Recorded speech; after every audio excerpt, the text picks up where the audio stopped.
It's Saturday here at the Motorsport Arena, Oschersleben. It is the first day of the NASCAR Whelen Euro Series playoffs, and we are just moments away from going racing in EuroNASCAR Pro. Currently, we have the fans on the grid meeting the drivers, getting up close and personal with the cars, and indeed watching from the stands as well. That main grandstand on the front straight will be very, very full indeed once the fans on the grid make their way trackside to see the race up close and personal. As with last year here in Oschersleben, we have the American footballers present and correct. We have all sorts of pre-race festivities to run through today. But, of course, all eyes on the battle at the front of the order, on the battle in the championship. It is Vittorio Garelli on pole position alongside this man, Liam Hasemans, two drivers in the top three of the championship. In fact, our top two in the championship, side by side. As we run to the first corner today. It's going to be a very compelling drag race to turn one. And of course, Paul Dufro, third position, will be looking to fight as well. Vittorio Garelli, though, is with Andre. I'm not looking to fight with him, Adam. So, Vittorio, it's time for the playoffs. It's crunch time. It's double points on the line, and you had a really good qualifying session. Pole position for you for the sixth time in a row this season. So, congratulations to that. But a race is a different story, right? Yeah, the race is long, 20 laps, technical track. So, tricky with the tire wear and everything. So, yeah, we just have to keep it up. We have good pace. So, good start, and then keep my pace. Try to get a good lap time also for tomorrow. And yeah, it will be a long race, but we have the pace. I'm very confident. Let's do it. Come on. As a championship leader, I guess there are a lot of people around your pit box trying to visit you, try to get some autographs, photos. How are you enjoying the event so far? Yeah, the fans are crazy. It's so nice to be here in Germany, but really NASCAR is so good for the fans, and yeah, hope that it will be even better and we give a good show for them. Right, grazie mille. Good luck. See you later. And back to you, Adam. Thank you very much, Andre. Great to hear from Vittorio Garelli. Certainly, he has won a lot of fans over the last couple of years, really emerging as a front runner in EuroNASCAR Pro. We always knew he could, and it did seem that in 2023 with Blake Molen, and then this year with PK Car Sport, he unlocked that last puzzle piece, found that final ingredient, and is now a title contender, is now the man leading the championship.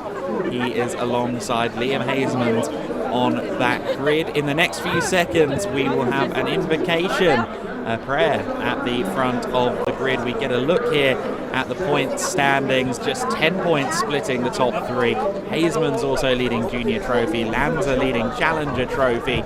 The top 10, as you can see on screen, split by just over 70 points. And we've still got over 300 points left to score. So you can be sure that the championship is anything but sealed for Garelli. Even one race win for Hasemans today would mean Hasemans would take the lead of the championship. I believe we are now going to take a look at the prayer on the front of the grid. It's 12:15. It's when it's scheduled to happen.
Andre, you have a guest.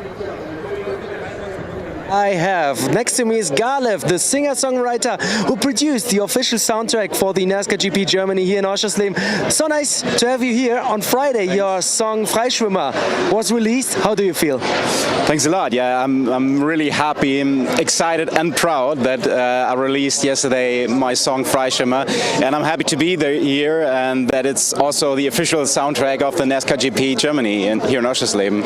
So yeah, really happy. It's not the first time that you're at a EuroNASCAR event. You're a regular guest already in the paddock. So just tell me how you see those events, how your experience so far.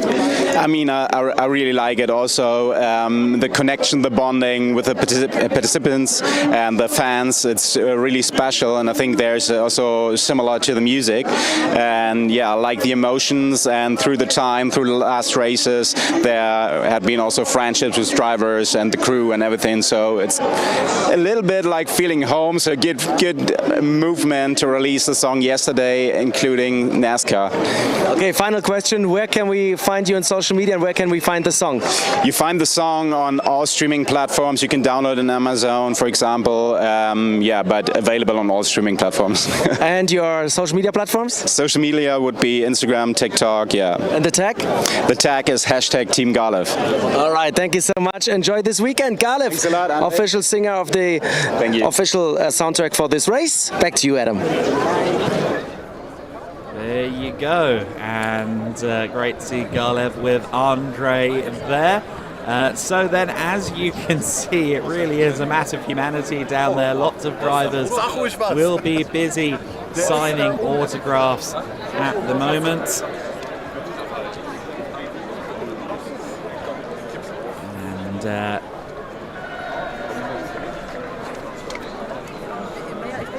Liam Hasemans, you see there, getting himself ready as well. He, of course, on the front row of the grid. I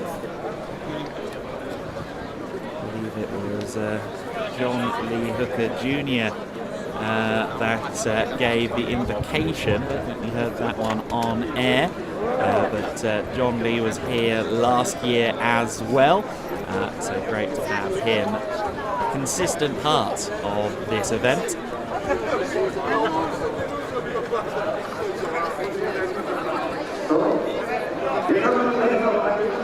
And Liam Hasemans was walking towards Andre, evidently. You know what, Adam? We're at the racetrack. We have races, race cars. What is the hardest part to find on a racetrack? The drivers. But I found you, and you're starting next to Vittorio Ghirelli. You had a really good qualifying session. How's it feeling in general? Yeah, no, it's feeling pretty awesome because, I mean, the car, as you said, was going very well. Also for Gil, he did an amazing job to start P3 for his race, and it was on a few thousandths of a second, so really good. And yeah, we saw that Vittorio is flying as usual in qualifying, so yeah, we have to see. But it's fun, I think, because well, the top three in the championship are also starting top three here in the race, so it will still be interesting. So we keep it interesting until the end. Huh? Any kind of pressure? I think for now, to be fair, it's okay. I think it's more when you step in the car, you know, the last 5 minutes you think, okay, now it's getting real. But no, it's a bit pressure, but it's good pressure, you know, so it's cool. Let me know. You disappeared from the grid. I was looking for you. What did you get? What is it? Yeah. Long story short, I cannot fully explain what it is, but it's something to do with the seat belts. So I let the people know. All right, thank you so much. Good luck. No worries. Back to you, Adam. Flattened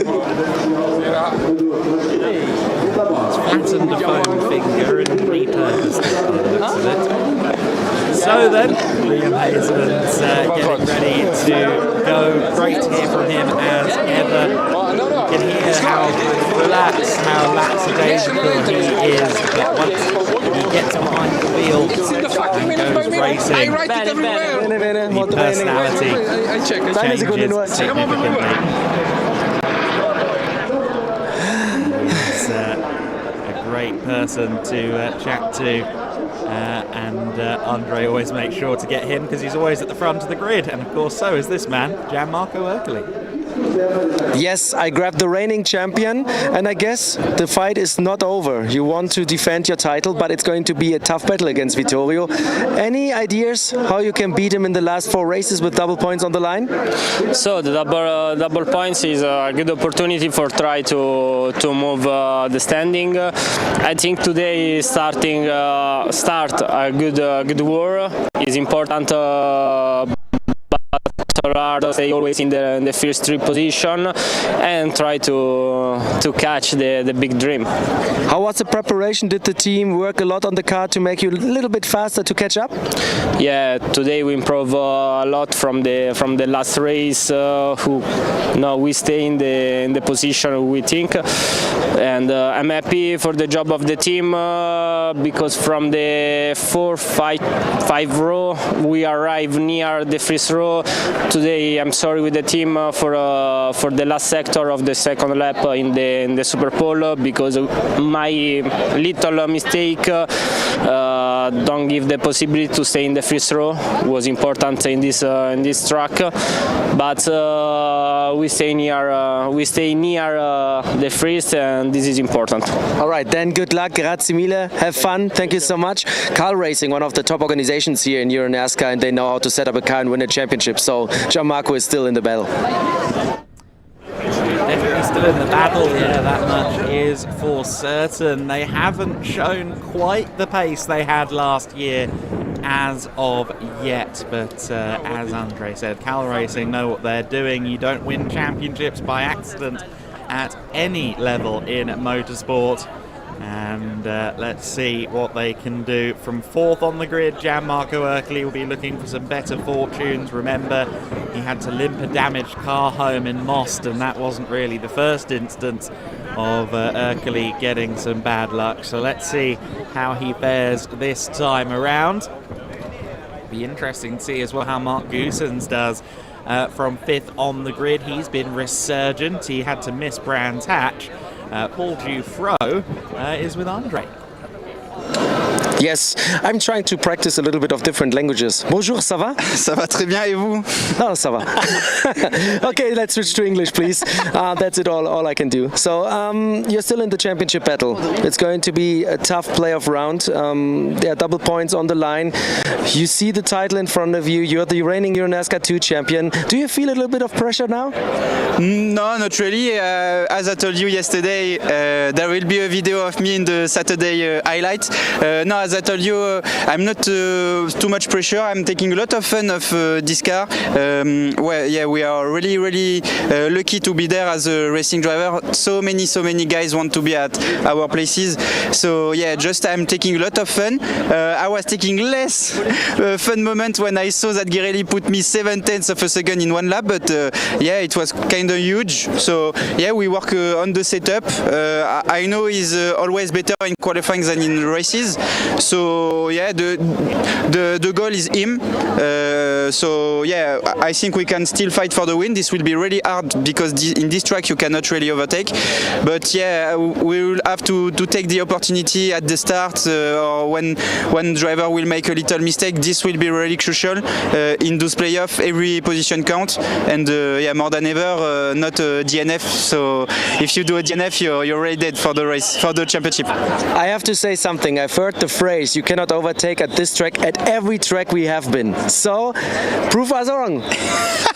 Yeah, but I mean, if someone wants to prove you, I think there will be the buff on the gravel and a safety car will come out. It's really hard in this track. You don't have a big braking zone like at Most or something. So yeah, it will be hard. But if a driver in front make a mistake, you will throw yourself at the inside. But yeah, this will be hard, and I think we will look at some door contact. Wow. Sorry. I switched to French then for one word. Merci. And then we go back to Adam.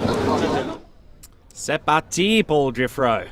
Paul Giffro on row 2 of the grid, starting second among the juniors behind Liam Hasemans, of course, as well as fighting for the overall title. As we saw on the points graphic earlier on, they are also fighting for the junior championship. This being playoff season, we're now into the part of the year where double points are on offer. which means a race victory is no longer worth 40, it's worth 80. Second place nets you 10 points fewer, 70 points for second place. So that means that there really is a lot to play for, and indeed a championship can swing based off of just one victory at this stage of the season. Also, bonus points still in play. This time doubled though. Instead of 4 points for most gained positions, it is 8 points for most positions gained, and that is a really big factor as well. Someone who has a bad qualifying can maybe make up a little bit of that back by getting the overtaking up and ready. But it is certainly a harder circuit to overtake at than somewhere like Most, where you've got that obvious overtaking opportunity into turn 1, but the end of the back straight is a great overtaking chance. We've seen that here at Oschersleben many times, as well as into turns 1 and 2. Ulysse Delso from P6 with Andre. Thank you so much, Adam. So let's find out. Maybe there's a secret. Maybe Ulysse knows it. Salut, Ulysse. Are you ready for the race? We talked about this track. Everybody's telling me it's hard to overtake, tough to overtake. Do you have a secret how to get past the other drivers? To stay behind, and when we see an opportunity, we make it. And it's very hard to overtake in some many turns, but we will see for the race. I'm P6, and this is a good qualifying for me. I like this track, and we cross finger for the race. All right, merci beaucoup. Thank you so much. Back to you, Adam. So there are opportunities. Perfect. Merci, Andre. From Ulysse Delso, the 14 driver for Speedhouse, of course. He'll be starting up in 6th place. The first of the Speedhouse cars, his team boss and teammate, Luca Lasserre, will line up from P9. Ariana Casoli, who drives that car, the number 14 EuroNASCAR 2, joining Ulysse Delso on the grid. She'll be racing that car later on today. In just over 5 minutes' time, we'll have the national anthems played out around the Oschersleben circuit as well. Mark Goossens is with Andre.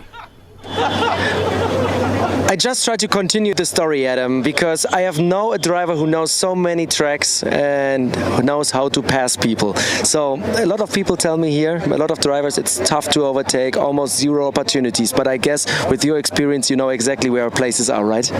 Well, you have to wait till other people make mistakes, I guess. But no, I know what they're saying. It's pretty tough, especially this year, because I feel the track is a lot more dirty than the previous year, for instance. A lot more sand when you come offline, so it's a little tricky when you try to pass people. But you know what I said first, you know, if other people start making mistakes or if the tire management is not right, then obviously you have some opportunities. So we'll have to wait and see. It was a tough weekend for Team Blakemole with the crash you had, but on the other side, the performance seems to be back in the cars of Team Blakemole. So are you happy with the performance here in qualifying? No, not 100%. We still made some changes to the car now for race 1. I think I maximized what we had in Super Pole, which resulted in P5 on the grid. Unfortunately, Sebastian didn't make it to Super Pole, but you know, we were still kind of experimenting what to do with the setup wise, and you know, it's we're making steps, but you know, we have to take it easy and collect some points now and see what we have for tomorrow. All right, thank you, well, thank you so much. Back to you, Adam. Always great to hear from Mark Goossens, the Goose himself. Of course, has been racing for well over 30 years, factory driver for SRT about a decade ago in the IMSA GT category, and has had a stellar career across numerous decades, numerous manufacturers, and has been plying his trade in the NASCAR Whelen Euro Series in recent times. Vladimir Osiortsis is with Andre. Thank you so much, Adam. I think it's realistic when I say it was a season with ups and downs for you so far, but in qualifying the pace seemed to be really decent, right? Well, I mean, we did well. I was expecting more, of course, but in Super Pole I was unlucky as the pillow of the seat went in the pedals. So before every corner I was trying with one leg to bring back the pillow in order to avoid any. It was tough. We did it at least one lap and put us at 7th position. It's a positive result, and now I will give my best for the maximum. All right, thank you so much. Good luck. Have fun. Back to you, Adam. I reckon Vladimirov's just accidentally revealed what Liam Hazemans was holding earlier on. That's an interesting little note there then, that he had some debris in the pedal box. Just under 3 minutes until we hear the US and German national anthems. You saw Vittorio Garelli there in the right of shot, working to warm himself up ahead of the race. 20 laps of racing for EuroNASCAR Pro, and I think the big story here, before we even start to consider how much overtaking is possible, is going to be, well, who is going to lead into the first corner of all of those rows. Ryan Vargas, the man who went around the outside last year, Andre. I'm really sorry, I have to ask it. Are you tired? Oh, I'm always yawning. I always tell my guys if I'm not yawning before a race, there's a problem. I'm overthinking it. So, no, I feel good. Feeling really good for today's race, absolutely. So, Ryan, last year you made your EuroNASCAR debut here at Oschersleben, a track you know, and we saw a lot of the performance that it improved a lot during free practice, during qualifying. So, being back at the track you know seems to really help. Yeah, absolutely. I mean, for the first time all year, I'm going to a track not to learn it, but to find speed at it, and that's been a massive difference. And I honestly didn't think it'd be that big of an improvement, but it has been. But that also is a testament to all the guys who are working on my critical path security Chevy with anyone.com. They're doing a heck of a job maximizing the performance of this race car. I know there's areas we could find some speed, but regardless, to be where we're at and to have had the speed we had yesterday and show a little bit of it today, I think as long as we mind our P's and Q's, we'll have ourselves a good one. All right, thank you so much. Enjoy. And you know, when you have a US Pro, a US NASCAR Pro, when all the sponsors are included in a sentence. I'm going to say, actually, it's an interesting point for Ryan. Critical path security, of course, always on point. Anyone.com as well. That's an interesting new partnership, actually, that's been formed in this paddock. Reza Sardeha, who races in EuroNASCAR 2 and the Club Challenge, he's the man behind Anyone.com. And he and Ryan Vargas have forged a partnership. So Anyone.com, Reza Sardeha's primary sponsor on his car, is now also adorned to the number 30 machine. So that is absolutely great to see people forging partnerships, building business relationships in the NASCAR Whelen Euro Series paddock. You never know who you might meet and what you might end up working on together with your fellow drivers in the paddock. Ryan Vargas, as he said, has been finding speed. He was 4th fastest across free practice yesterday, lines up 8th on the grid today. So then we are seconds away from the anthems being started.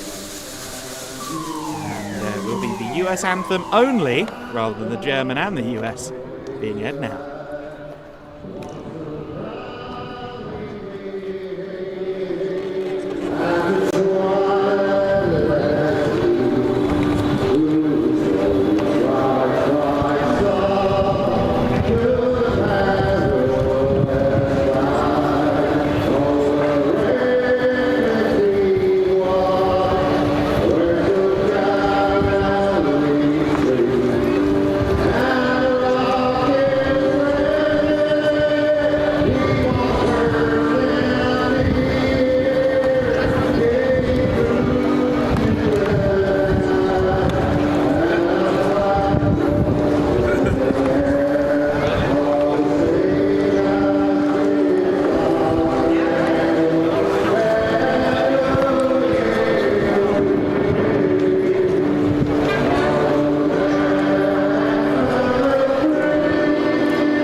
Highwayman performing the national anthem of the United States. If you were watching with us last year, you'll remember we had members of the US military along with us as well, and I believe a US ambassador was present as well last year. So it really is a slice of Americana in Oschersleben this weekend. 7 minutes now until the command is given. Drivers starting to get suited and booted. It's not only the American footballers that need a helmet. It's time for Vittorio Garelli and the rest of the field to get the hands device on, get the helmet on, and hopefully none of them will have Dale Earnhardt Jr.'s issues from the Xfinity race at Bristol last night. Hopefully everyone will only need one helmet during today's race. There's a 77 car, Promotion, the German team who became the first ever German team to win a EuroNASCAR, or to win any type of NASCAR race. Tobias Downhauer becoming the first German to win a NASCAR sanctioned motor race as well. A big moment here last year. Band playing their way up the grid as well. Always so much going on the pre-grid. As you can see, the fans have largely cleared the grid now. They're heading back to the grandstand to see this race happen, and I'm very intrigued to see how the run to the first corner goes. As you can see, Vittorio Garelli has the inside line for turn 1, but that very quickly becomes the outside line for turn 2. So what can Liam Hasemans do? If he can hold on around the outside at the first apex, he might well lead into turn 2, but it's all going to depend. And I think this is a first sector that relies quite heavily on drivers giving each other space. We're into the playoffs. We're into the championship critical part of the season. I'm not sure space is going to be forthcoming. Let's have a look at some more drivers. Dominic Schack with Andre Vigo. Yeah, that's right. Sometimes even the local heroes just arrive, and I'm really happy to stop them. So Dominic, home race, just take a look behind you. Amazing, right? Yeah, it's so amazing. I feel me so good here. It's my home race, and I work here as an instructor. And yeah, so many sponsors, family, friends here. Yeah. Unbelievable. Just one question. Tobias Downhauer is going to race your car right now. As a EuroNASCAR 2 driver, how do you watch the race now? I hope that I can push and a good result on the end of this race. My starting position is not so good, but Toby is of starting position 11, is not so happy. And I hope we can win many positions in the race. The race is long, and Oschersleben's overtaking not so easy. But I give my best, and for my fans, for sponsors, and for the family. Just to make sure clear, one question I had was also, where do you watch the race right now from Tobias? So, wo schaust du das Rennen von Tobias an? Yeah, Toby, I stand here of first corner. I look the race, and I hope I can Toby, maybe P5, P6. So that was a good result. I cross the finger for Toby. All right, thank you so much. Vielen Dank.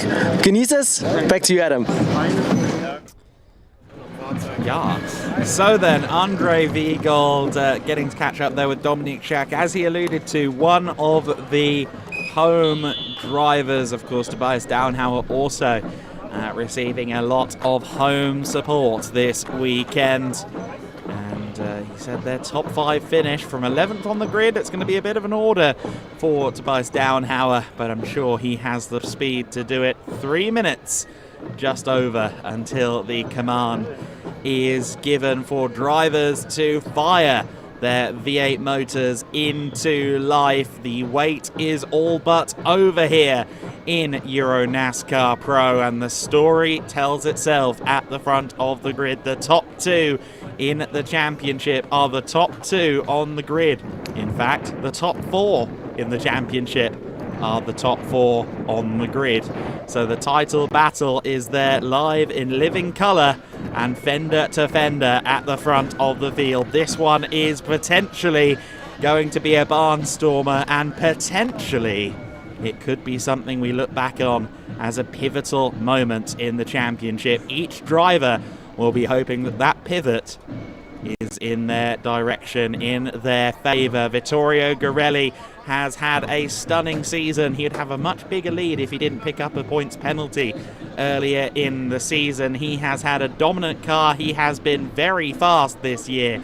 The countback also went against him a little bit with the drop result coming out of the playoffs meant there were only 8 points. There are only 8 points between he and Liam Hazeman, but Gorelli knows he has pace in the car. He was 6/10 quicker in Super Pole than anybody else. He's gone a third of a second quicker than anybody else all weekend, so he knows he's got the speed in the car over one lap, but race pace is quite another thing.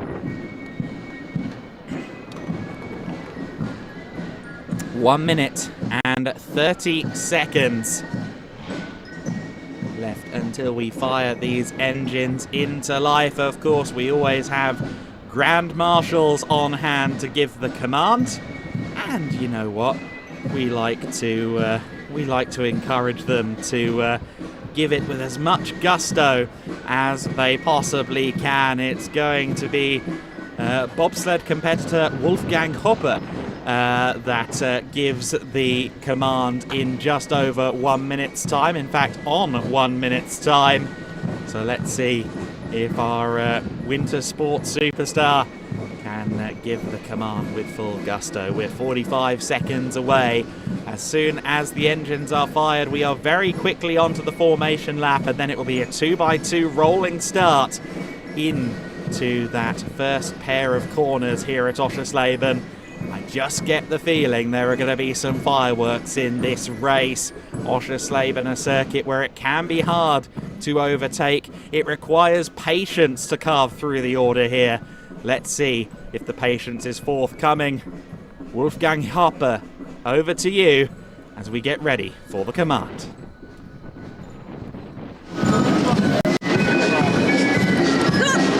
Driver, start your engine! Yes. There we go. Wolfgang gives the command. The engines fire into life. Over 5,000 horsepower rumbles on the main straight here at the Motorsport Arena Oschersleben. And we are ready to see the action.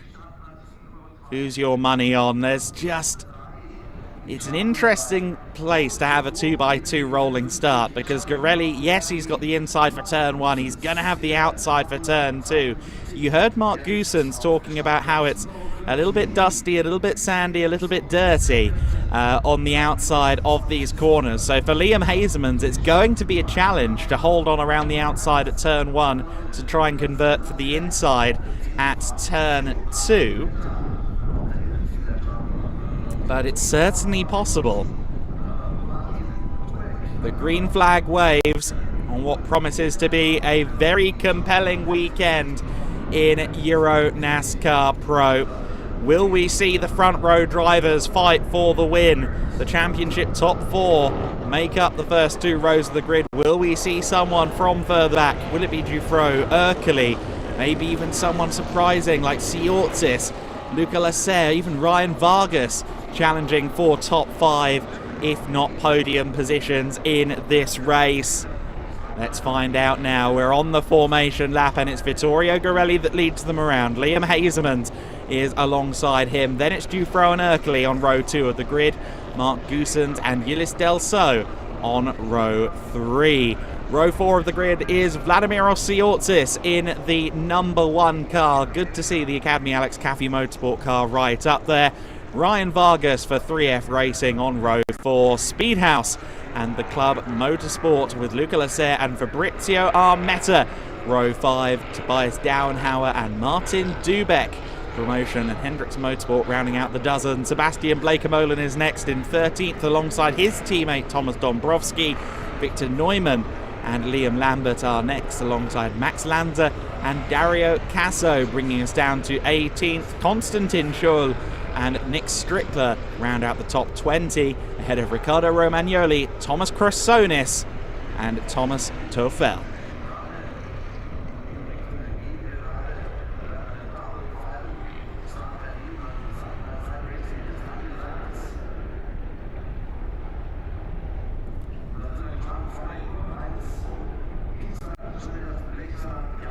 So then the drivers make their way onto the back straight. You see there the chicane. They just went through that famous chicane here at Oschersleben, and it is a chicane that they can really cut here. They've got to be careful not to hit the bollards. Fabrizio Armetta had his qualifying times disallowed for hitting the bollards at the chicane. But you are allowed to take liberties with the track limits there. In general, track limits have been relaxed here for Oschersleben, and we have seen drivers really pushing the limits, kicking up the dust, kicking up the gravel. It's been very intriguing stuff to watch them on the limit in qualifying earlier this morning, but now they'll be on the limit as well as fighting each other for position. Vittorio Gorelli with the inside line into turn 1. Liam Hasemans, if he can hold on, will have the inside line for turn 2. Who's going to come out on top here at the Motorsport Arena Oschersleben? 20 laps of racing. The playoffs begin in earnest. Double points are now on the line. The championship could go pretty much anywhere from here. We're underway and racing, and it is a good start from Vittorio Gorelli. That's exactly what he needs. But Hasemans without too much of a trouble getting off the line either. He does have the inside line for turn 2. He's trying to get it stopped. He's not got it stopped. They both got off the circuit. I said this was going to be a pivotal day, and 2 of our championship contenders are off at the first corner. Hasemans was trying to be brave, held it around turn 1, then tried to get the inside for turn 2, and both he and Vittorio Gorelli ended up on the grass, on the gravel. They both continue, but almost immediately the complexion of the race, and with it the complexion of the championship, have been altered. It is now Gianmarco Ercoli that leads the way from Paul Dufresne. In third place, it's Mark Goosens. There's Tobias Downhauer trying to make up positions. He's behind EuroNASCAR 2 championship leader Martin Dubeck there in at the middle of the top 10. Vittorio Gorelli is going to be furious at the wheel of that 24 car. He is stone last from pole position. He is not going to be happy. Liam Hasemans, I'm sure, will be disappointed that he's done that, not just for himself but also for Vittorio Gorelli, and it really hands the championship over to Dufresne, Paul Dufresne, who was only 10 points back from the championship lead, and not only him but also the man leading the race, Gianmarco Ercoli. I'm not sure he's led a race all year, but finally, as we get to playoff season, the defending champion is at the sharp end of the field. Dufresne is second, then it's Goosens. Vladimir Osiortsis is in 4th place behind Mark Goosens. That is a big result on the first lap for him. He's made up places beyond even the 2 that he gained from the front row going off the circuit. Luca Lasser also making up places. He's up to 5th from 9th on the grid. Then it's Delso, then it's Ryan Vargas, Martin Dubeck, Downhauer and Armetta, your top 10. Hasemans is in 20th place. Vittorio Gorelli is in 19th. I think Hasemans may have let Gorelli through because he was certainly a little way ahead going into the middle of this lap. The middle of the previous lap, I should say. Lap 1 of the race has proven to be very dramatic. We're just about to complete lap 2 of the race, and look at Paul Dufresne all over the back of Ercoli. These 2 are disappearing away from Goosens and Siortsis, running in 3rd and 4th position. Andre Viegold, I understand you're with us now in the commentary box, sprinted up as quickly as you could. You didn't get to see it, I don't think. I think you were still en route. But Hazeman's, as I'd alluded to pre-race, tried to go around the outside at turn 1, convert to the inside at turn 2. He missed his braking point, and both he and Garelli end up off the circuit.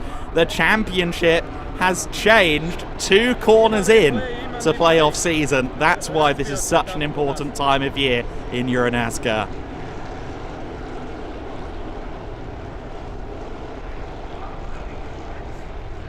Hopefully we'll hear from Andre in a minute. Doesn't sound like he is turned up just yet, but 5-second time penalty has been added to a driver, and it might not be the one you're expecting. Mark Goossens, a 5-second time penalty to be added after the race for a false start. So that's a very interesting moment there. Just heard Andre. Andre teed you up for it before. We're 3 laps in to the season's playoff, and it's already gotten a little bit crazy, and now Garelli and Hazeman's are fighting through the field together. Yeah, I didn't see the incident, but what I could see during the start when I moved up here was that Thomas Doppel went straight to the pits before the race started, and Garelli passed Hazeman's on the start-finish straight, and Hazeman's really went off the gas, and we're 100% sure that he let him through. And now they're trying to catch up, but it's really interesting that the championship battle can change completely just because of one little incident, and that are the playoffs. This is why EuroNASCAR Pro is such a thrilling story in 2024. Right now the cars are on the straight again, and Garelli is stuck behind Liam Lambert, I can see. So Garelli is making up position after position. So I would not say that he is, or I would say that he's still capable of coming into the top 10, so maybe he can limit the damage. But of course, this is a turnaround in the championship for sure, and Ercole may catapult himself back in the title battle. And interestingly, Hazeman's is now back ahead of Garelli as well, so even though he did let him through, they have ended up switching back again. They will continue to fight through the order, and as you say, looking at how they've gone through the pack so far, they may well be in the top 10 before the end of this. But Gianmarco Ercole, oh, well, Tobias Downhauer going wide there. Did he have a problem? And Liam Hazeman's has, I think, gone off track. Now, my question is, did he go off track on his own? He's definitely been off the circuit. He was very slow there coming out of the third corner of the lap. Still behind Liam Lambert though is Vittorio Garelli. Let's see if he can do it this time. He gets a good run out of the chicane. Lambert has every right to race the championship leader, of course. They're still side by side, and Lambert isn't giving an inch. Oh, that's not going to be popular. Vittorio Garelli is off the circuit. Lambert stood his ground. Contact between the two of them, and Tobias Downhauer, I thought he was slowing. He's gone into the pits as well. But for Vittorio Garelli, this race is a real test of resolve and patience, because this is a very, very hard start to his weekend. I can confirm that Downhauer went to the pit, also did Fabrizio Metta, the 55 car, a little bit earlier, last lap. But what the hell is going on? We saw Vittorio Garelli fighting with the Lambert, and he has, like you said, Adam, all the rights to defend himself. It was a little tap, he went off track, but now he's stuck behind Dario Caso again. So it's a really, really tough day for Vittorio Garelli. He has the pace, he can now prove that you can overtake on that circuit, on that track. So let's see where we will end up, but he has a lot of work to do, and I think right now he will not be very happy, because everybody is really treating him really rough at the moment. Let's say it this way. Very curious as to what happened with Liam Hazeman's as well. He is indeed now down in 20th position after seemingly ending up off the circuit coming out of turn 3. Lots of stuff going on here. Just 5 laps in to the EuroNASCAR Pro playoff round number 1, the semi-finals weekend here in Oschersleben. You see there Martin Dubeck, he's up to 7th place in the 7 car. And Mark Goossens, who, as we know, he has a 5-second penalty for a false start. Well, with that many cars behind him, if he were to get the 5-second penalty right now, he'd go from 3rd to 8th. It's that close in the middle segment of the top 10 at the moment. Goossens back to Vargas in that one long queue. And I feel like there are a few drivers who, once again, as this continues on, are going to get more and more frustrated. Siortzis looks like he's got pace. Siortzis would so love to get a podium to really start playoff season on a high that they haven't really found this year at Alex Caffey Academy Motorsport. And Garelli is still behind Liam Lambert. And I think Lambert that time saying, no, fair enough, go by. Let's not have any more dispute. And sure enough, Garelli gets through into what is 13th position. So still Garelli certainly has a shot at the top 10, but this is definitely not smooth sailing. These are harsh seas here for Vittorio Garelli. But I suspect the likes of Siortzis, even Lasserre as well, are going to be challenging Goossens to try and get up onto that third position on the road. We got an information right now that Girelli clocked the fastest lap so far, so provisionally he's on pole position for tomorrow's race. And he has a little bit of a gap right now to the next driver, that's Riccardo Romagnoli in the 43 car. So he has maybe a little bit of space to clock even faster laps to make sure to have a good starting position for tomorrow. We have Ryan Vargas closing into Luis Del Sol. We see them in the back, the white car with the 14, that's Del Sol, and then the white-blue car in the 30 car, that's Ryan Vargas. So he's trying everything, the US-American NASCAR Xfinity and Truck Series driver, to move up closer to the top 5. But that's a really nice battle. 6 drivers involved, all close together, but right now Mark Goossens without any mistake, and therefore he's really, really good. And we see Luca Lasserre in front of Vladimir Tsotzis, so maybe he did a little mistake. Yeah, a lot of shuffling going on all at once there.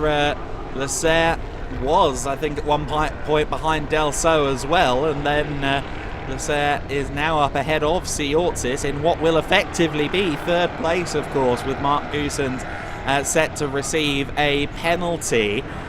So Lasserre up to 4th place, and as you said, Ryan Vargas was also looking to challenge Del Sol. Didn't make it work just yet, but it's clear that Vargas has pace, just like all of those in this queue at the moment. Paul Dufresne has now taken back the fastest lap of the race. So effectively, the fastest lap's almost like a qualifying session for the race to come at the moment, as we see there. I think that was Fabrizio Armetta, who's already been in the pits, going back into the pit lane. So Armetta, unfortunately, not having a good run of it at the moment.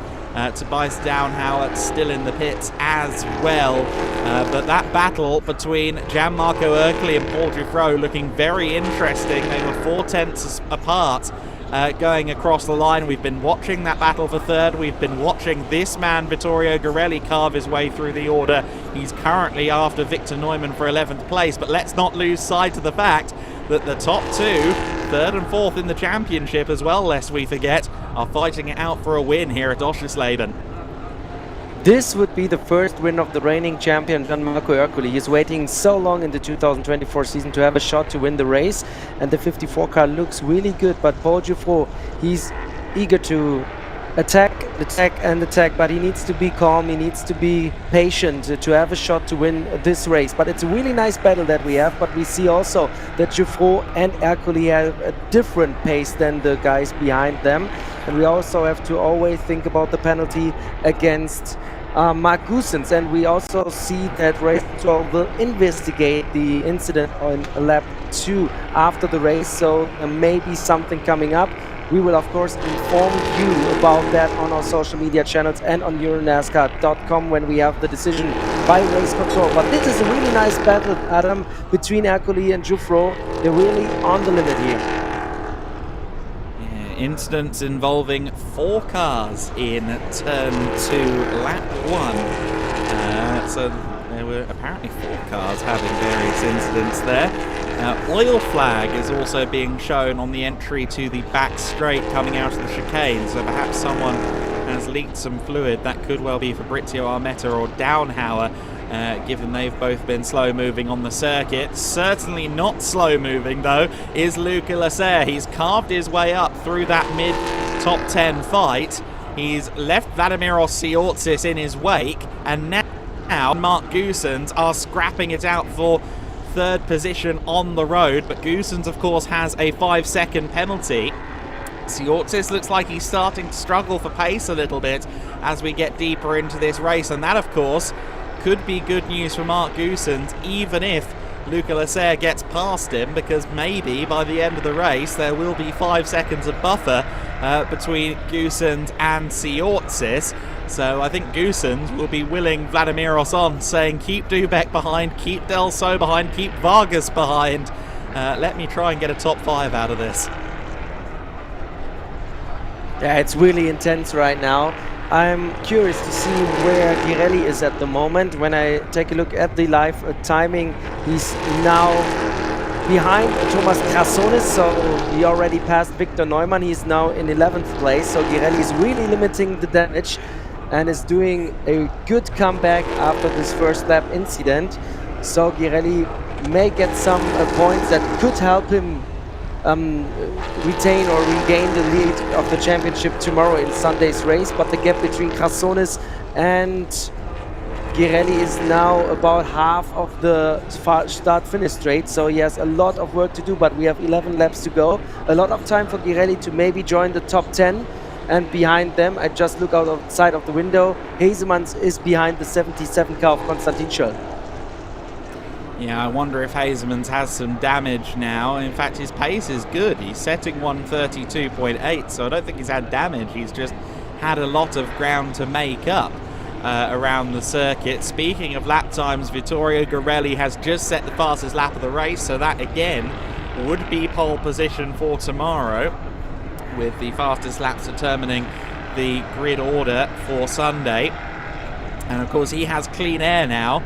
5 seconds worth of it before he catches up to Thomas Krassonis in 10th place, so he can treat this as a little bit of a qualifying session.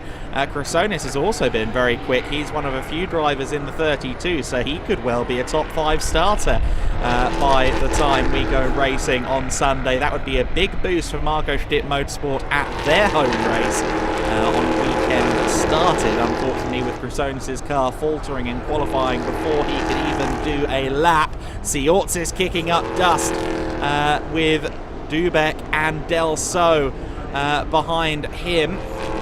Looks like Siortzis is closing in slightly on Goossens and Lasser once again. But Dubek and Del So having a great battle as well. And it looks like Bleekemolen and Krassonis are actually all closing in on this a little bit as well. And of course behind them is the charging Vittorio Girelli. I get the feeling the last 3 or 4 laps of this battle in third place down are going to be very, very interesting, because it does feel rather like everyone is converging together to the same piece of racetrack.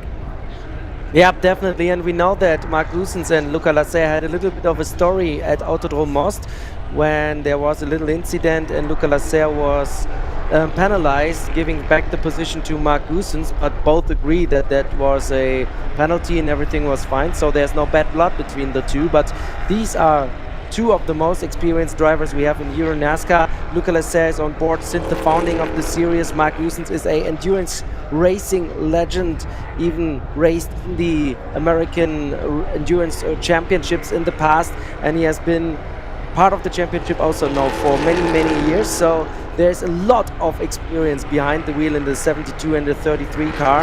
So we can expect a really intense fight, and of course both of them, they respect each other and they try to keep it clean. But Siortzis, I think he can close a little bit the gap right now. Martin Dubek in the 7 car, and then we have Ulysse Del So still in front of Ryan Vargas. Vargas cannot find any way to pass Ulysse Del So, but he's keeping up with this group, and therefore he's in a good shape for maybe also tomorrow's race. So Vargas, yeah, doing a really good job here in Oschersleben, a track he knows after making his debut in 2023.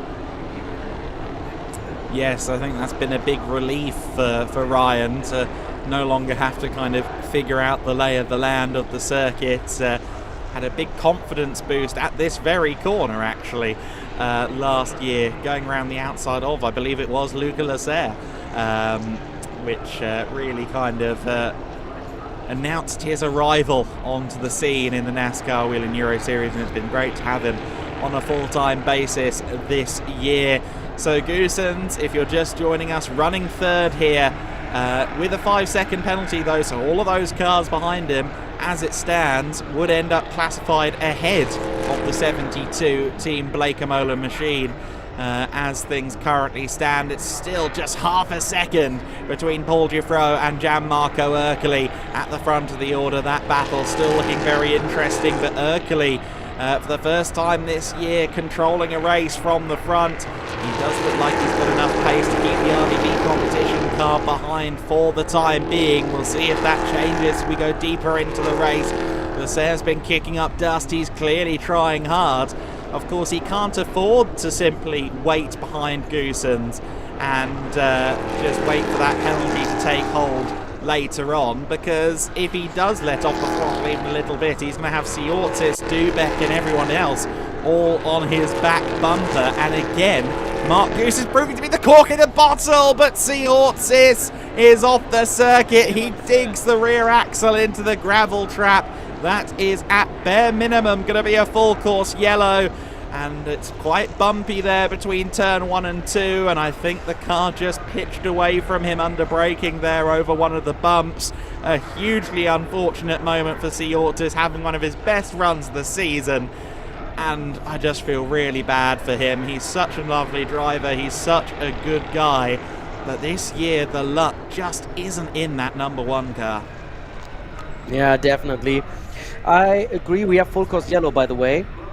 Full course yellow on track, so they all reduced the speed right now, but I haven't seen any contact as well. I think he just lost the car, and it's really unfortunate for Vladimir Stotzis. He was on the way to have a decent result here in Germany, but in the end he is in the gravel trap, and look at this. Look at this. So a little bit broken right now, but he knows exactly what to do to make the turnaround. So I guess he's coming back stronger. And at the moment we have Gianmarco Ercoli in first place. And Adam, you saw that he opened the gap on Paul Giuffreau at the moment. So maybe Giuffreau thinking about preserving a little bit the tires, because he sees that Ercoli is a little bit fast. So maybe he preserved the tires to have something for tomorrow. But Ercoli is doing a really, really good job at the moment.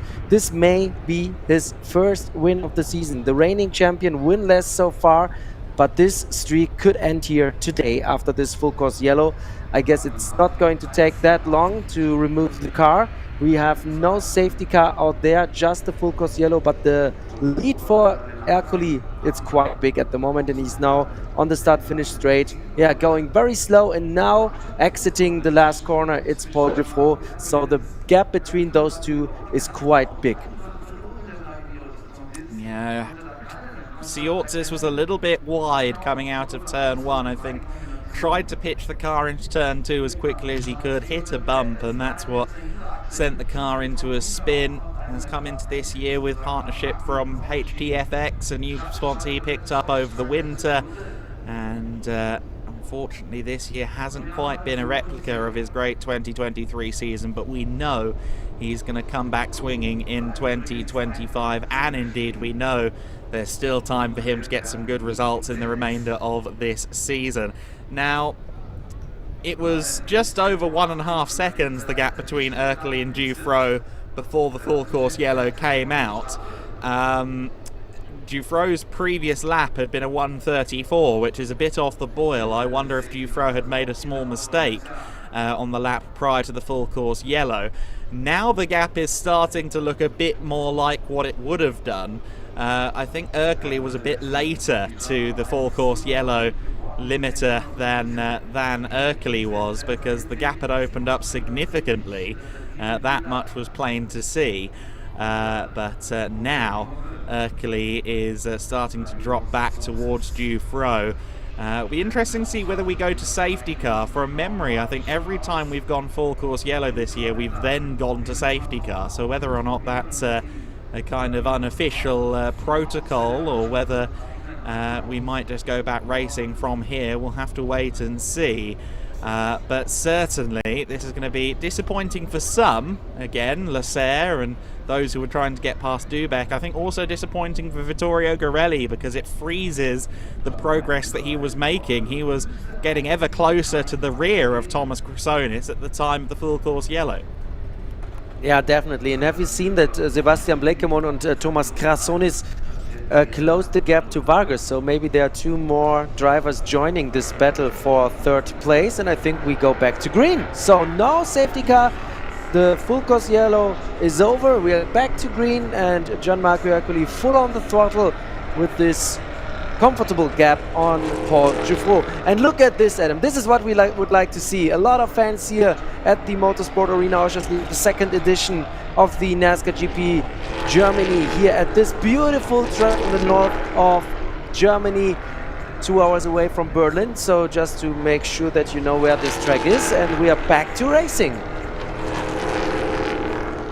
So then the main tribune full of fans who've had a brilliant race to watch so far here at Oschersleben. I've had the opportunity to sit trackside at that tribune before. Great place to watch racing, and I'm sure they haven't seen the last of it here in this one. The gaps are certainly a little bit different than they were prior to the full course yellow, and the full course yellow is under investigation. Leclerc and Dubek now fighting it out for 4th and 5th place. Leclerc drifting wide, Dubek with an opportunity to get to the inside line, but he's going to have the outside for turn 3. They're side by side. Dubek, I think, was considering jinking to the inside line, but Leclerc going defensive. Of course, everybody who was behind Siortzis has been bumped up a position, so Garelli is now up to 10th position. He's in that top 10, and Vargas, Blakemole and Chrysonis also all gaining places, but Dubek's car looking a little bit taily there through the Triple Apex section of the circuit, but certainly Goossens is a little bit further ahead of this pack than he was as Leclerc goes rally crossing. You can tell that Luca Leclerc is pushing, and Dubek continuing in both categories this year. What has been a brilliant run of form and a brilliant run of pace. Of course, he's starting from 5th position later on in EuroNASCAR 2. So this race, being in amongst the battle with some of the fastest drivers in EuroNASCAR, that's going to serve the EuroNASCAR 2 championship leader very well in the race later on there. Yeah, but at the same time, it was a little bit of a warning what happened to Hasemans and Girelli. He has a comfortable lead in EuroNASCAR 2. He's practicing now a little bit in EuroNASCAR Pro, but he saw how quickly things can change in the overall standings with just one incident. So Martin Dubek has a comfortable lead in EuroNASCAR 2, but he needs to be perfect also later on in the afternoon. But first of all, the EuroNASCAR Pro race. Dubek is putting a lot of pressure right now on Luca Leclerc, the 7 car against the 33, the Speedhouse car versus Hendrix Motorsports. So Dubek trying left, right, left, but he doesn't find any gap to go for. Luca Leclerc without any mistakes, and I think this is the thing here in Oschersleben. The guy in front of you has to do a mistake, then you can take advantage. And therefore, it's really important to put the pressure high and attack, and maybe at some point the guy in front of you makes a mistake and then you have to be there.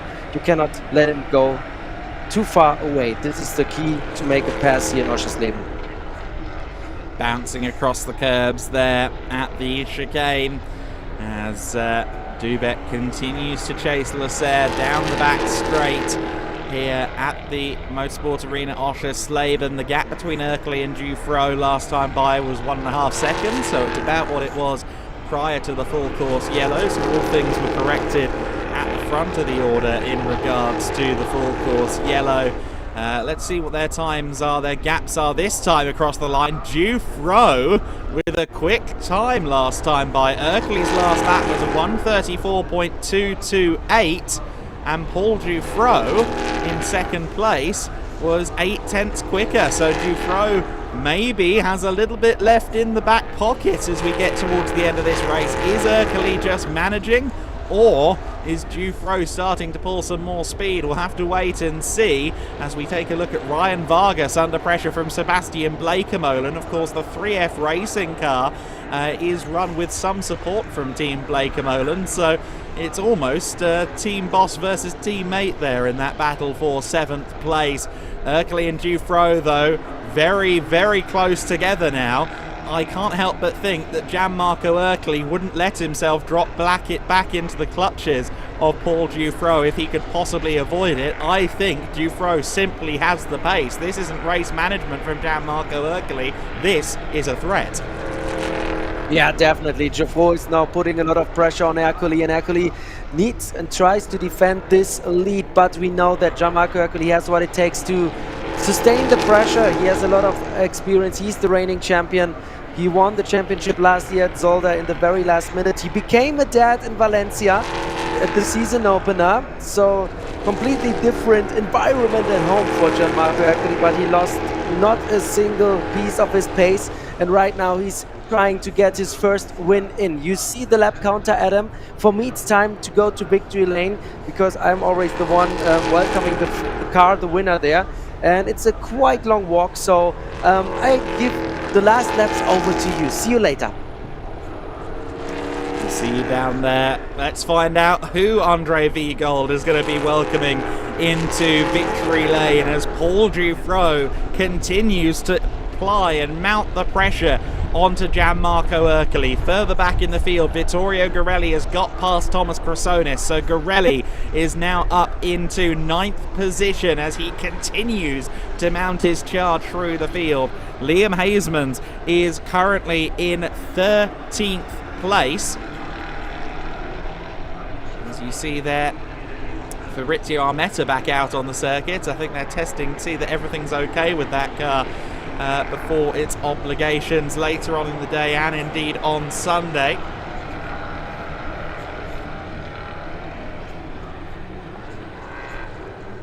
Ercole, Giuffreau going through the final sector of the lap. It was that final sector where Giuffreau looked very quick in qualifying today, and sure enough, Ercole has sensed the threat, goes defensive against Giuffreau. Giuffreau with a good run here out of the final corner. That was a very nice line through the final turn. He's going to have the slipstream. Is he going to be close enough to challenge? It's 2 to go here at Oschersleben, and Paul Giuffreau and Gianmarco Ercole are fighting it out for race victory and the potential to seismically shift the championship battle. Paul Giuffreau looking to the inside line at turn 2, can't get it done there. Gianmarco Ercole yet to claim a win this season. The defending champion has at times looked a little bit less of a dominant force this year.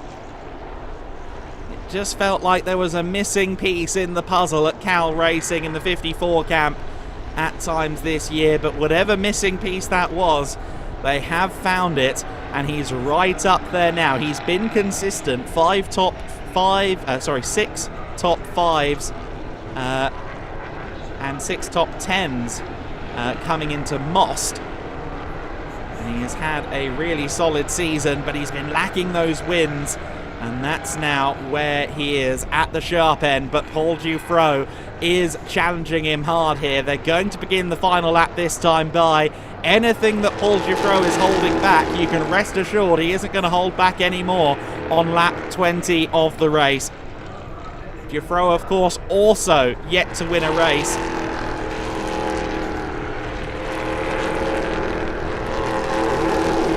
Rather, he did, of course, win in Most. So wanting to ramp up his campaign a little bit more going into the playoffs. Final lap, and again turn 2, the inside line beckoning for Giuffreau, but he knew he wasn't close enough there. Nothing he could really do at that phase of the corner. Just a few opportunities left. I would say the biggest and most obvious comes at the end of the back straight.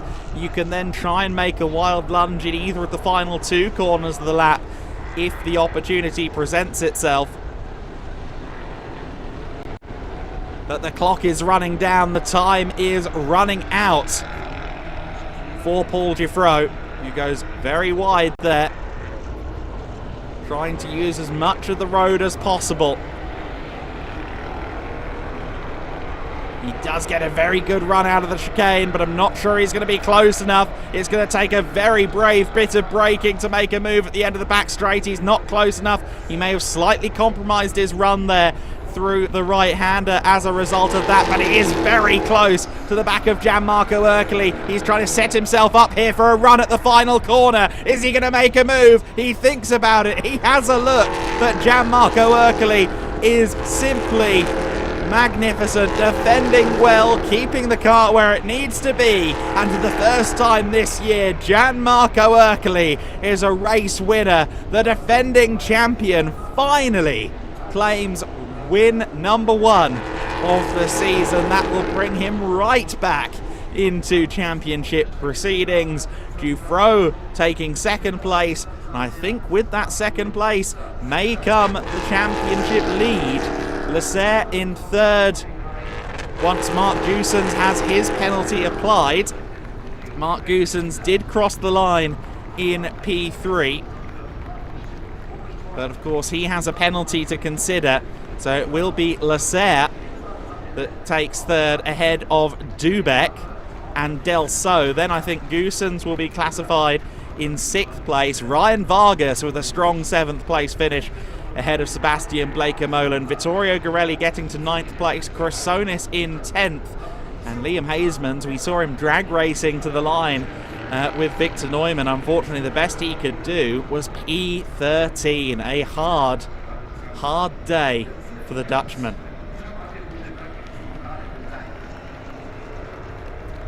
There's more to unpack in Liam Hasemans' race than we saw, because he had more than one off-track moment. We saw him recovering from a secondary issue coming out of turn 3 about 2 or 3 laps into the race, so a difficult one all round for Liam Hasemans, who will miss out on the junior podium as well, unfortunately.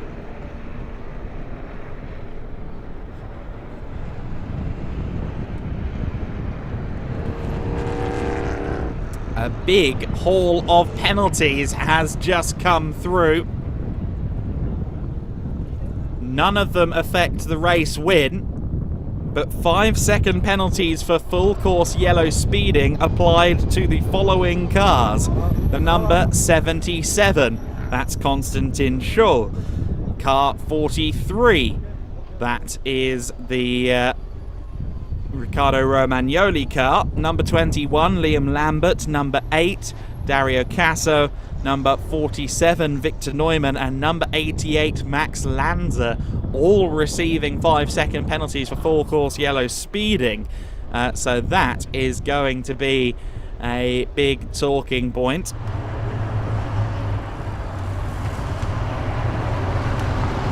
I understand that the provisional results are going to determine the podium. Of course, a lot went on in that race, so that is understandable. There's going to be some talk after this race for sure. The 77 car, one of a few cars without any damage. We saw Liam Lambert's nose, the number 21 car, dislodged. A few cars, I think, have been bashing and crashing around the circuit. Of course, Liam Lambert had contact with the championship leader, Vittorio Garelli. I believe now the former championship leader, Vittorio Garelli, once all the maths is done. A 9th place finish with Dufresne in 2nd, I believe, would hand Dufresne the championship lead. And with Hasemans down in 13th provisionally, I think Gianmarco Ercoli would leapfrog up to at least 3rd in the standings.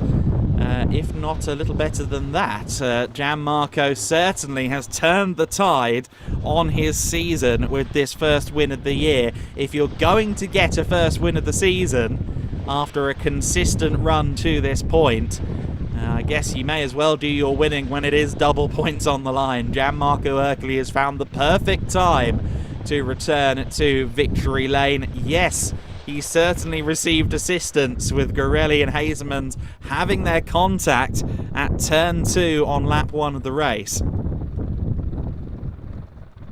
But nonetheless, Cal Racing and Gianmarco Ercoli can come into the rest of the season now with elevated confidence. Confidence that I don't think they've had since we left the paddock in Zolder last year.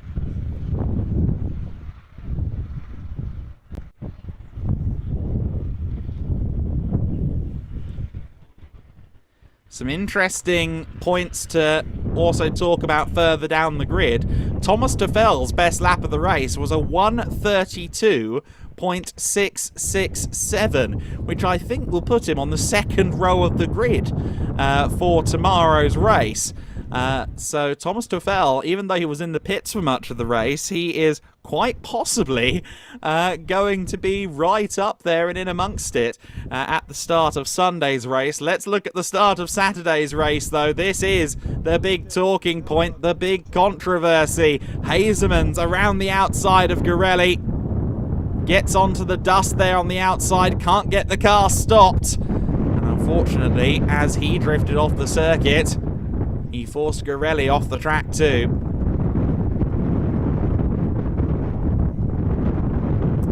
Don't think Hazeman's had any contact. It was just a straightforward case of being offline on the dust and dirt that we were told about by Mark Goossens in the pre-race. Lambert and Garelli making contact with each other as well. Of course, that was as Garelli tried to recover his race, try and get through the order. We're getting a look now at what happened to Liam Hazeman's, are we? We didn't see that shot in real time. I didn't see anything untoward in that shot. That's Vladimir Osiortis. This was the cause of the full course yellow. After half distance, of course, we saw Osiortis spinning out of what would have been a great top 5 for him. But Gianmarco Ercoli celebrates a win. Celebrates a win for the first time this year, for the first time since 2023.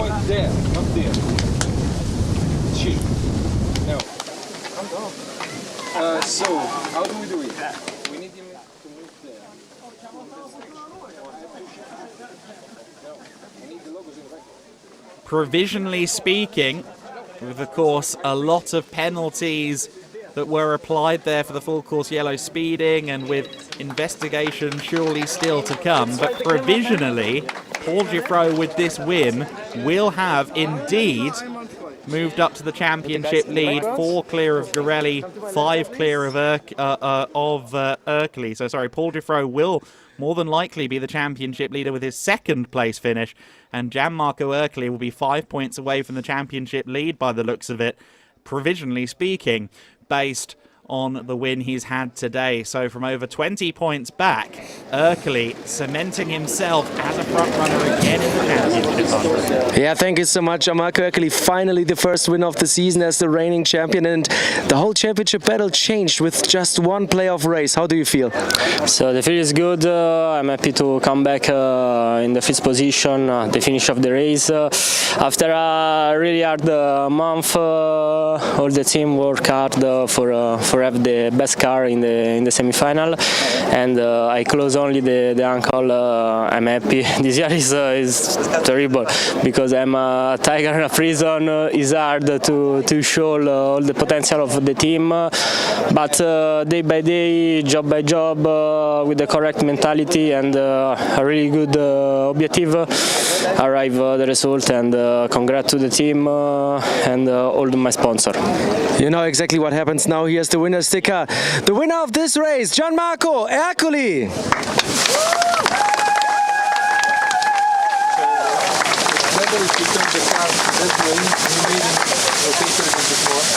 That side.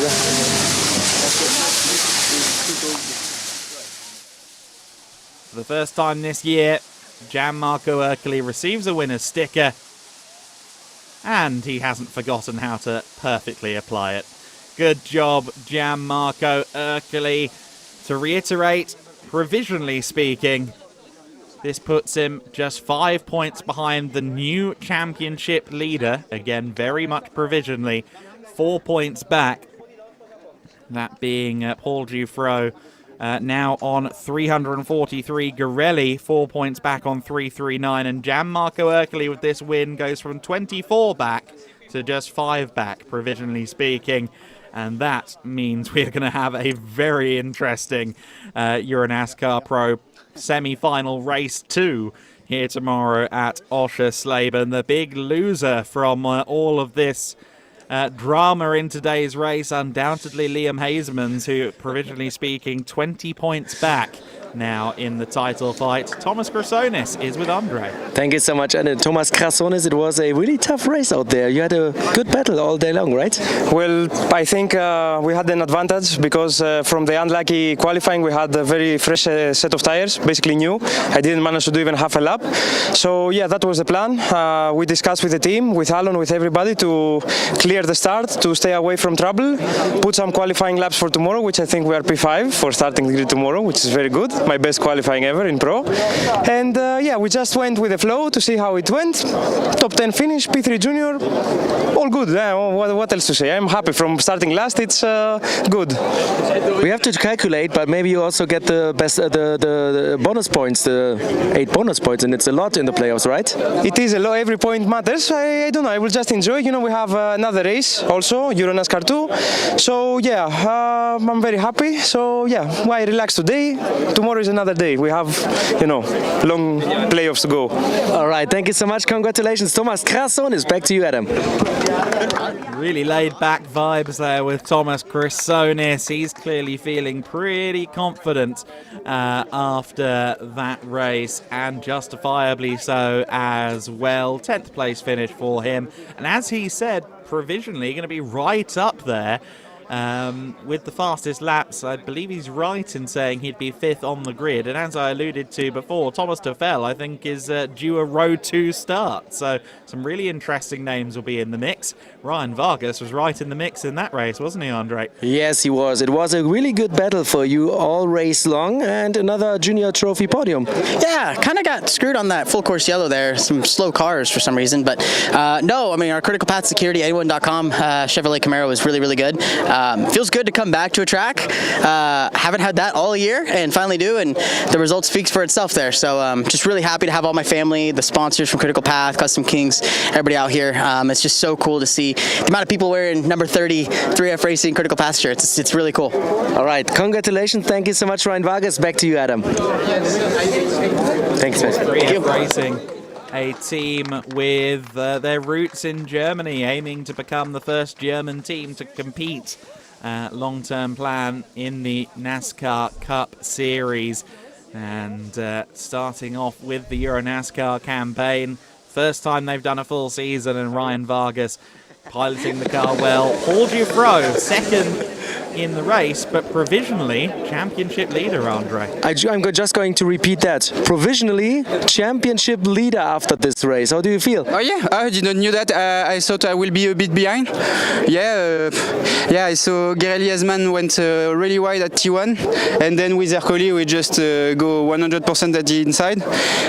Yeah, so yeah, firstly I was surprised that they took off both of them, and yeah, after I was just thinking about the championship. I didn't want it to attack Ercoli because if we just put out, it's just point wasted. So I was behind him. My pace was really good, so I let him go a bit to make the fast lap. But Vittorio made a better lap, so I'm starting P2 tomorrow. So yeah, we will see. I'm pretty happy of the car. I wasn't really happy of the car after the qualifying, but there the car was better, well balanced. So yeah. So now focus to tomorrow, and yeah, we will see. I got information over my ear right now. Adam told me you're 4 points ahead of Girelli in the overall standings provisionally. There are still some investigations going on. So congratulations, merci beaucoup. Thank you. Paul Geffro, back to you, Adam.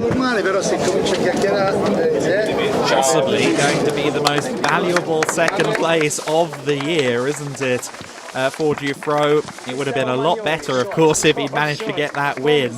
But sensible thinking to not throw away 70 points by colliding with Gianmarco Ercoli. He was definitely having a go towards the end, but he kept it on the straight and narrow. Ricardo Romagnoli is with you, Andre. Thank you so much. Ciao, Ricardo. How was your race? It's a good race. The car is optimum, and the team is good job for this week. Okay, it's very, very bright. So you seem happy, right? Yes, very happy, very happy. All right, grazie mille. Thank you so much. Congratulations. Back to you, Adam. In Challenge Trophy, Ricardo Romagnoli Ravioli. Great to see. Result from him finishing 12th overall. Challenger Trophy second will go to Liam Lambert, third to Dario Casso. You will also hear over the next few moments the anthem, the official soundtrack for the NASCAR GP Germany. Freischwimmer by Garlev. We heard from Garlev on the pre-grid, of course, and his song is the soundtrack for the NASCAR GP Germany. I believe that's been ringing around the paddock for a lot of this weekend. Bonjour. Ulysse Delso is with you, Andre. Oh, we're already there. Okay, thank you so much, Adam. Ulysse, how was it for you out there? It was a difficult race, and my start was not terrible, but I stand behind another driver, and after the full course yellow, I was just behind Dubek, but in front of me it was very fast, but I am said stay on the track, don't make mistake, and this result this is the best, and the signs 5 years ago from my last top 5. I am very happy, and I hope to make the same result tomorrow. All right, thank you so much. Merci beaucoup, Ulysse Delso. And I think we are ready for the podium ceremony right now. My colleague Pete Frink from Germany is doing that, so I'm out. Back to you, Adam. Thank you very much, Andre. The podium upcoming then. You see the EuroNASCAR Pro, das erste Rennen. fans are ready, and indeed we can hear our local broadcast colleague now presenting the podium, of course, starting with the overall podium. And it will be Luca Lasserre that jumps up to step number 3. The number 33 Speedhouse car, of course, couldn't find a way past Mark Goossens in the race, but Goossens with that penalty for a false start. Paul Giffreau claiming the second step of the podium, but also, just marginally, provisionally, the championship lead as well. A big swing for Giffreau. And Gianmarco Ercoli is also right back into the fight. He's just 5 points away from the championship lead based on the result as we know it right now. A huge celebration for Gianmarco Ercoli.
Is clear to see. We haven't seen that smile on Gianmarco Ercoli for quite a few months.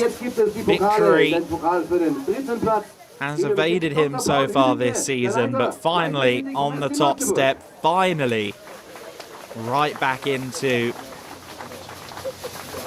championship contendership. He's always been there or thereabouts, but this win really announces that, yes, come playoff season, you have to think about the defending champ. Luca Lasserre taking the third step of the podium has already received his trophy. Second place trophy goes to Paul Giffreau. Once again, very handsome looking trophies this year here at Oschersleben. Very nice ones last year as well, I remember.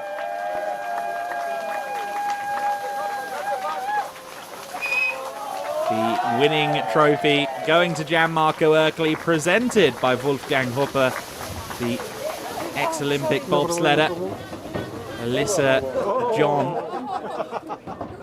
and Dr. Paul Huneke, also presenting trophies there with the overall top 3. Okay, ladies and gentlemen, das ist das, worauf wir alle gewartet haben. Die Champagnerdusche, please, champagne! You hear the word champagne. Well, say its name and its praise. Gianmarco Ercoli, Paul Dufresne, and Luca Lasserre all showing respect to each other on the podium. Garelli and Hazemans. I wonder how the two of them are feeling right now. Hazemans, I think, certainly was aware that it was his error. But for Vittorio Garelli, he's certainly going to feel more than a little wronged by what's happened today. As for Gianmarco Ercoli, he's once again ascended to the top of the world. Of course, Paul Dufresne has ascended to the top of the points table provisionally as well. So a very happy podium all round, I think. Of course, Lasserre, starting from row 5 of the grid, he did a really good job to get back up to P3. Once again, disproving the theory that you can't race and overtake at Oschersleben. Certainly, with these EuroNASCAR machines, you very much can race here. Thomas Chrysonis to the 3rd step of the Junior Trophy podium. Ryan Vargas taking the 2nd step, the 3F Racing Critical Path Security, anyone.com clear gas security car. I'm doing Ryan's job for him there. And of course, Paul Dufresne for RDV competition to the top step. The Kato Lux backed machine has been to victory lane in the hands of Schauber. Of course, in EuroNASCAR 2, Patrick Schauber going to be racing that car later on, and Paul Dufresne, with that 2nd place in this one, has really cemented himself as a contender. Well, as the championship leader, he's definitely already been cemented as a contender. But now, for the first time this year, as memory serves me correctly, he is the championship leader.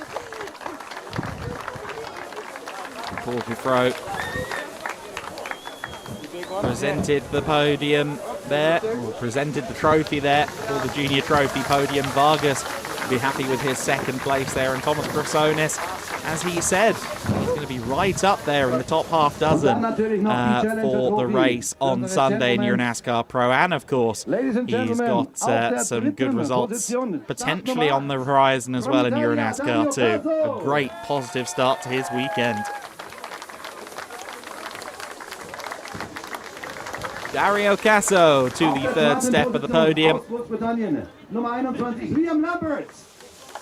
In the Challenger Trophy, Liam Lambert, who of course had that collision with the 24 of Vittorio Garelli as Garelli carved back through. Was doing a great job defending actually against Garelli. Ultimately claimed 2nd in Challenger Trophy. But Riccardo Romagnoli, your winner. Very happy man as he communicated to Andre. Wolfgang Hopper, the Olympic bobsled competitor, presenting the trophies, along with Moritz Moorstein and I believe Alyssa Jean.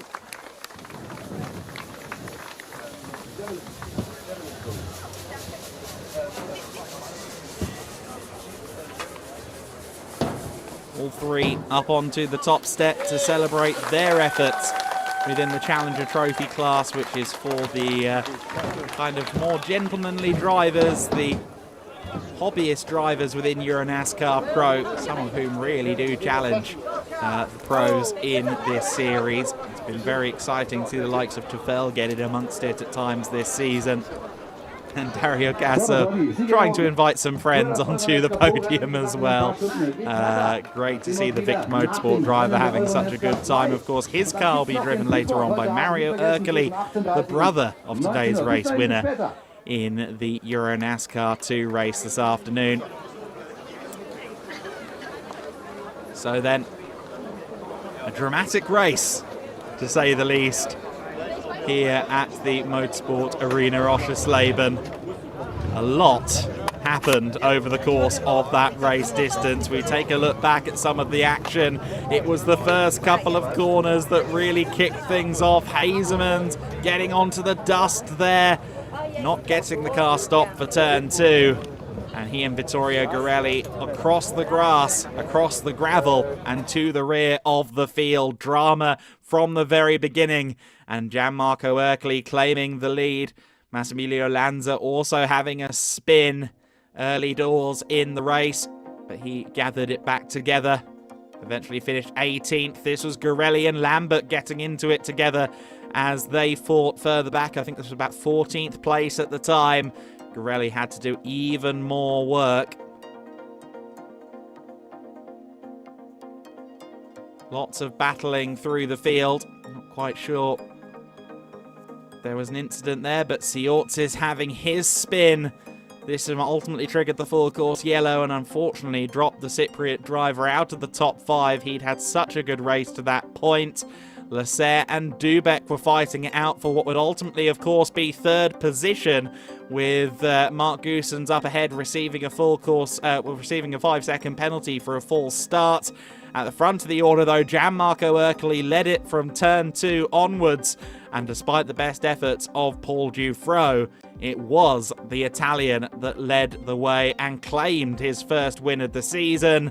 Ercoli claimed his first win and brings himself to within 5 points of the new provisional championship leader, Paul Dufresne. It's all change in the EuroNASCAR Pro Championship. And we've still got another race to come today. The EuroNASCAR 2 drivers will take to the circuit in a little over an hour's time here at the Motorsport Arena Oschersleben. And of course, the next chapter of the EuroNASCAR Pro Championship battle for 2025, playoffs race number 2, takes place tomorrow. Make sure you join us for more action today.